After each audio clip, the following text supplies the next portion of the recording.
जय मूल्यवासी, जय भारत। मैं हूं प्रेम कुमार, आप देख रहे Avon TV. Bahujan Samaj party के विरोधी पक्ष नेता स्वामी प्रसाद मौर्य बसपा से बगावत करके उन्होंने बहन मायावती के ऊपर ये आरोप लगाए कि बहन मायावती टिकट बेचने का काम करती है। बहन मायावती मिशन नहीं बल्कि कमीशन के लिए काम करती है। इतना ही नहीं तो उन्होंने अलग अलग आरोप बहन मायावती के ऊपर उन्होंने लगाए। उन्होंने एक आरोप लगाया कि बहन मायावती डॉक्टर बाबा साहब अम्बेडकर के विचारों की हत्या कर रही है। बहन मायावती मान्यवर कांशीराम जी के विचारों की हत्या कर रही है। ऐसे अलग अलग आरोप स्वामी प्रसाद मौर्य ने बहन मायावती के ऊपर लगाए और उन्होंने 1 जुलाई को उत्तर प्रदेश लखनऊ में एक बहुत बड़ी मीटिंग बुलाई जहां पे हजारों लोग उपस्थित थे। उस मीटिंग में उन्होंने कहा कि संघर्ष अभी भीषण होगा, ऐसा ऐलान करके उन्होंने 22 सितंबर ये तारीख डिक्लेयर की थी आगे की रणनीति के लिए। स्वामी प्रसाद मौर्य जो कि कम्युनिस्टों में भी काम कर चुके, उसके बाद में मान्यवर कांशीराम जी के साथ में भी उन्होंने काम किया और उन्होंने 1 जुलाई के मीटिंग में ऐलान किया कि डॉक्टर बाबा साहब अम्बेडकर के मिशन के साथ में मैं हूँ। ऐसे कहने वाले स्वामी प्रसाद मौर्य अचानक आज 8 अगस्त को बीजेपी में शामिल होते हैं। इसके पीछे एक क्या रहस्य है, ये रहस्य अभी तक खुलासा नहीं हुआ। इस रहस्य का खुलासा एवन टीवी करने जा रही है। आज एवन टीवी के स्टूडियो में हमारे साथ मौजूद है मान्यवर वीएल मातंग साहब, राष्ट्रीय अध्यक्ष बहुजन मुक्ति पार्टी नई दिल्ली। तो हम जानना चाहते मान्यवर वीएल मातंग जी से कि ये क्या रहस्य है कि स्वामी प्रसाद मौर्य जो मिशन चलाने की बात कर रहा था और आज अचानक बीजेपी में शामिल हुए। तो हम पूछना चाहेंगे माननीय वीएल मातंग जी से कि स्वामी प्रसाद मौर्य जी को लेके काफी अलग अलग प्रचार प्रसार हो रहा था।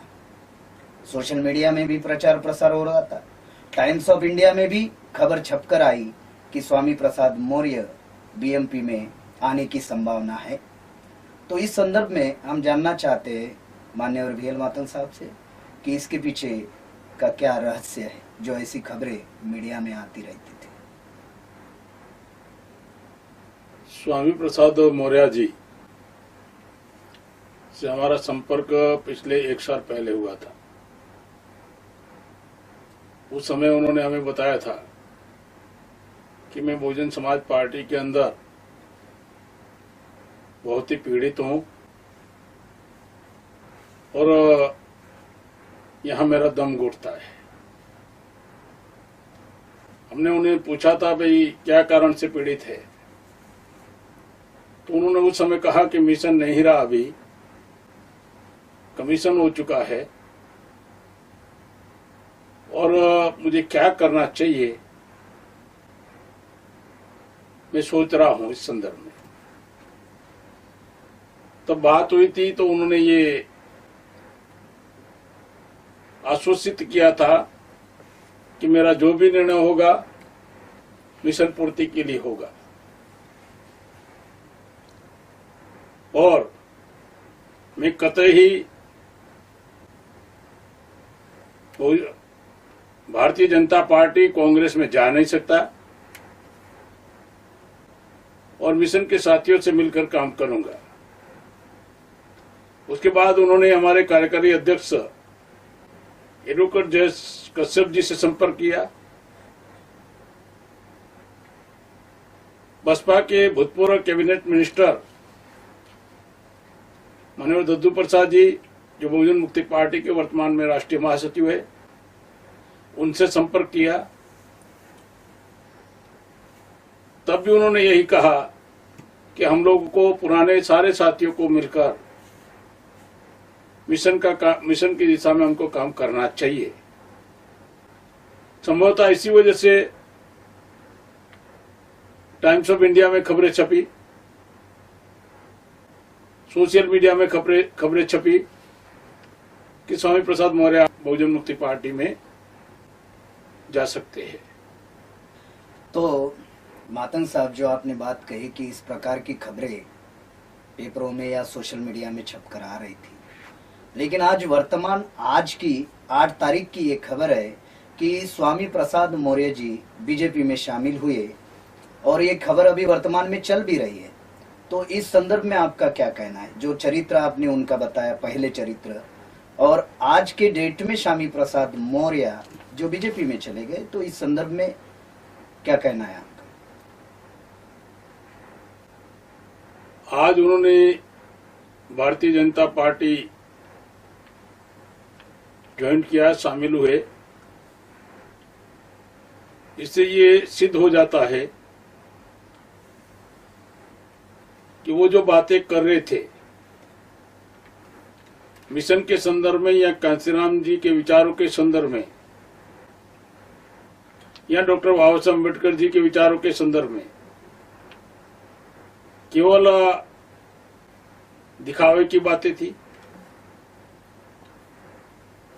उन्होंने जो बुकलेट छपकर आरोप लगाया बहन मायावती जी के ऊपर कि टिकटें बेचते हैं और मिशन नहीं रहा, कमीशन हो गया, मनुवादियों के चुंगल में फंस चुकी, लोगों ने इस बात को ज्यादा सराहना किया कि इनका ये सही निर्णय है बसपा से बगावत करने का। वो जो लोगों का आक्रोश, वो लोगों का उनके प्रति सहानुभूति जो थी, 1 जुलाई को उस सहानुभूति के तहत लोग उनके वहां शामिल हुए मीटिंग में। संभवतः अति उत्साह में मौर्य जी ने, स्वामी प्रसाद मौर्य जी ने 22 सितंबर की रमाबाई मैदान की घोषणा कर दी। अब उनके सामने समस्या ये थी कि ना तो उनके पास कोई संगठन रहा, जो संगठन बसपा का संगठन है उस पर नियंत्रण बहन मायावती जी का है, ना ही बहन मायावती जी के वोट बैंक में वो सेंध मार पाया, और सिद्धांत और नैतिकता की जो बातें की। लेकिन उनके सामने दूसरा बड़ा समस्या ये थी कि 22 तारीख की रैली सफल कैसे किया जाए ताकि साधन संसाधन भी, न सपा लगाने वाला था, न बसपा लगाने वाला था, न कांग्रेस लगाने वाली थी, न बीजेपी लगाने वाली थी, और मौर्य जी अपने घर से लगाने वाले नहीं थे, और ना ही संगठन था 22 तारीख की रैली को सफल बनाने के लिए, लोगों को लाने के लिए न साधन थे। केवल मात्र डॉक्टर बाबा साहब के विचारों को और कांशीराम साहब के विचारों की हत्या की बात करने वाले मौर्य जी, जब कांशीराम साहब संकट में थे तब 2 साल बहन मायावती जी के साथ रहकर मलाई चाटने का काम कर रहे थे,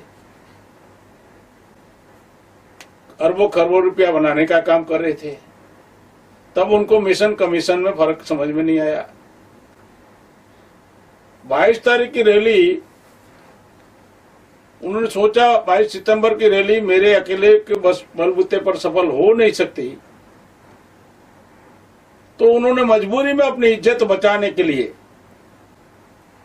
भारतीय जनता पार्टी में शामिल हुए, ताकि 22 तारीख का सारा रैली का खर्चा संभवतः भारतीय जनता पार्टी उठाने का आश्वासन दिया होगा, या इससे भी वो बड़ी कोई डील बीजेपी के साथ उनकी रही होगी। सिद्धांतों के आधार पर नहीं गए, स्वार्थ के आधार पर मौर्य जी बीजेपी में शामिल हुए हैं। ये मजबूरी की वजह से शामिल हुए। जैसे कि आपने कहा कि मजबूरी की वजह से मौर्य जी बीजेपी में शामिल हुए, आपने ये भी कहा कि उनके पास कोई संगठन नहीं है, कोई सिद्धांत नहीं है और कोई लोग भी नहीं है। लेकिन 1 जुलाई को जो मीटिंग उन्होंने ली, उस मीटिंग में करीबन बहुत सारे हजारों लोग वहां पे उपस्थित थे। तो 1 जुलाई के मीटिंग में अगर हजारों लोग उपस्थित थे तो संभवतः 22 सितंबर की भी रैली वो बेहतरीन तरीके से सफल बना सकते थे। तो इस संदर्भ में आप क्या कह सकते हैं कि 1 जुलाई को हजारों लोगों का आना, और आप अभी कह रहे हैं कि उनके पास कोई संगठन नहीं, कोई लोग नहीं है, तो उनके पास कोई मैन पावर नहीं या उनके पास कुछ भी नया होने की वजह से बहुत बड़ी डील हो रही है, ऐसा आरोप आप लगा रहे हैं उनके ऊपर। तो अभी क्या इस संदर्भ में आपका क्या कहना है? मैंने पहले ही बताया कि उन्होंने बगावत करते समय ये कहा कि बीएसपी मिशन नहीं रहा, कमीशन हो गया। यहाँ डॉक्टर बाबा साहब अम्बेडकर के विचारों की हत्या, माननीय कांशीराम साहब के विचारों की हत्या बहन जी कर रही है। ये लोगों में जो इस वास्तविकता का जो लोगों ने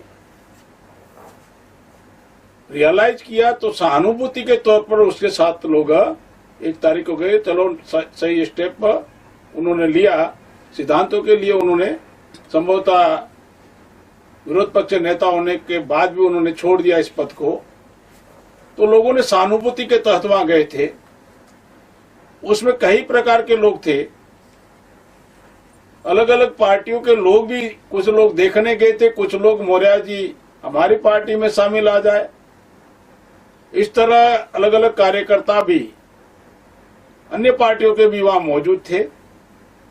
उन्होंने ये सोच लिया कि सारे कार्यकर्ता मेरे हैं, ऐसा मानकर ही अति उत्साह में उन्होंने डिसाइड कर लिया।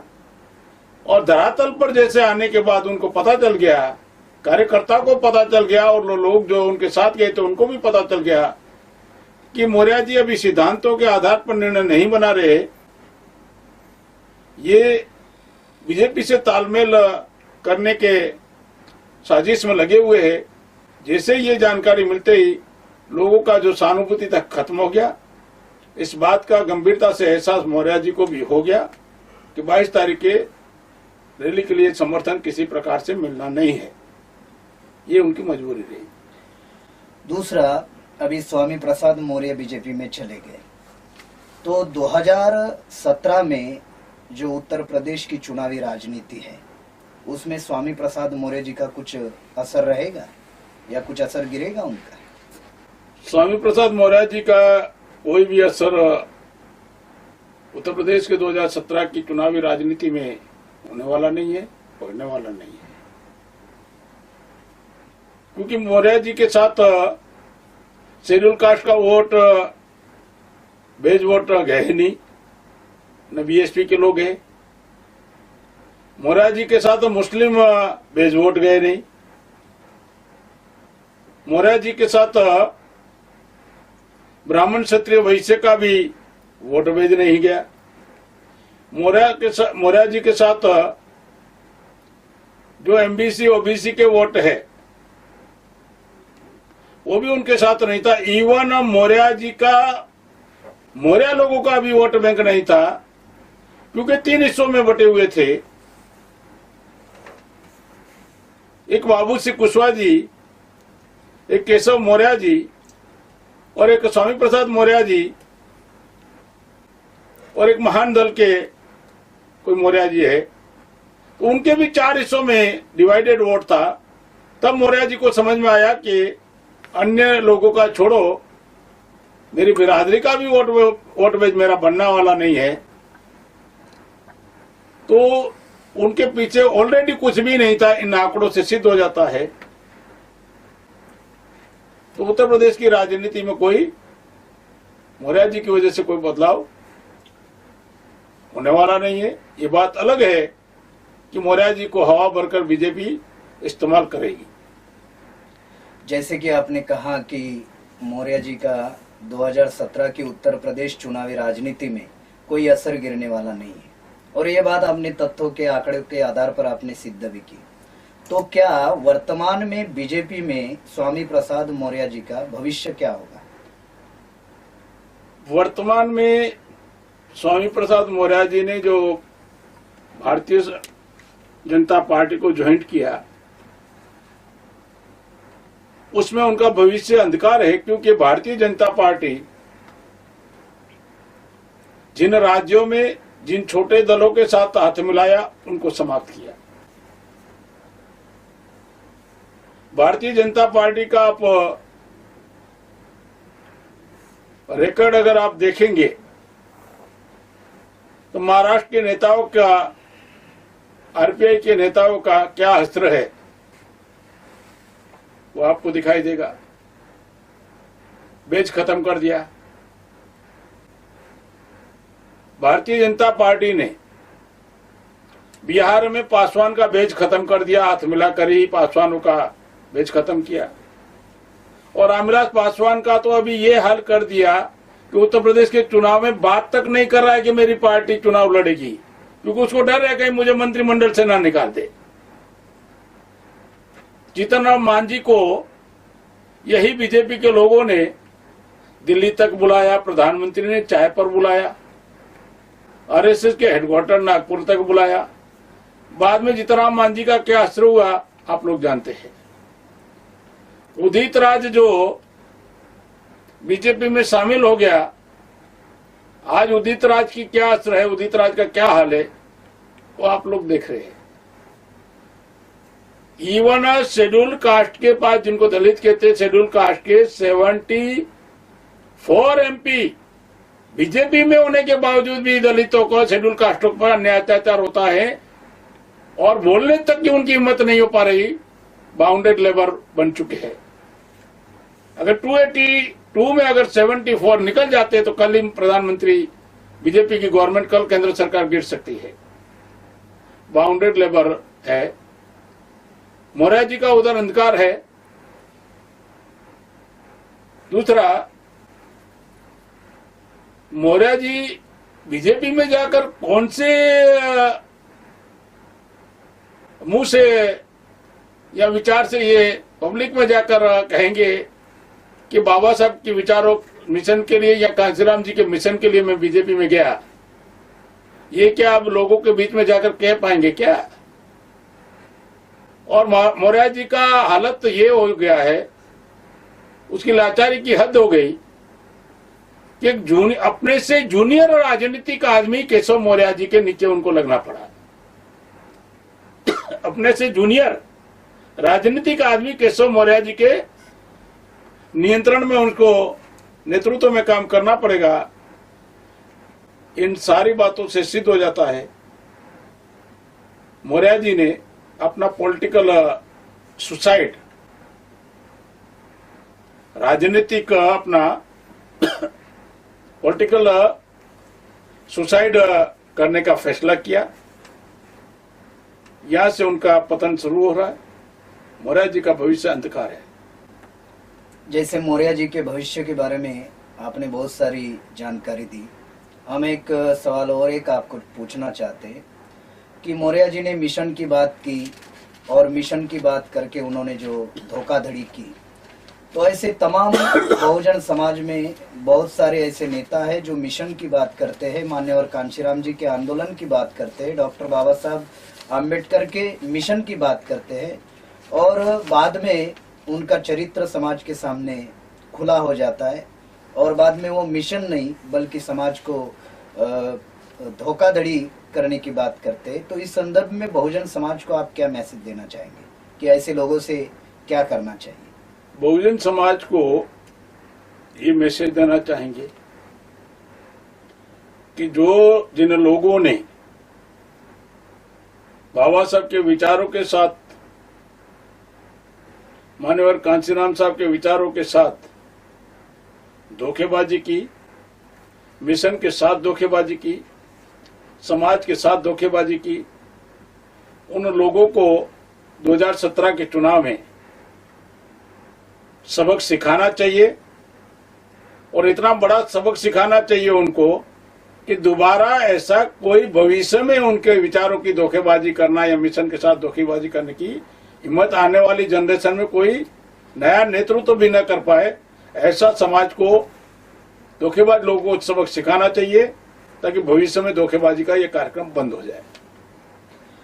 दूसरा भी बीजेपी के संदर्भ में थोड़ा हम लोग जानना चाहते हैं, क्योंकि स्वामी प्रसाद मौर्य जी का मुद्दा अभी बीजेपी से जुड़ा होने की वजह से गुजरात में जो जूनागढ़ में 2-4 दलित लड़कों के ऊपर जो अत्याचार हुआ और बड़े पैमाने पर गुजरात में दंगे हुए, जिसको हम लोग कहते हैं कि गुजरात कांड हुआ, और ऐसी स्थिति में नरेंद्र मोदी जी वर्तमान के जो प्रधानमंत्री है, उन्होंने कोई स्टेटमेंट नहीं दिया उस वक्त, लेकिन अभी 1 महीना बाद उन्होंने स्टेटमेंट दिया कि मारना है तो मुझे गोली मारो। लेकिन दलितों को मत मारो। ऐसा जो प्रधानमंत्री जी ने जो स्टेटमेंट दिया, उस संदर्भ में आप कुछ कहना चाहते हैं? जो स्टेटमेंट अभी दिया प्रधानमंत्री जी ने ये स्टेटमेंट पार्लियामेंट के अंदर नहीं दिया,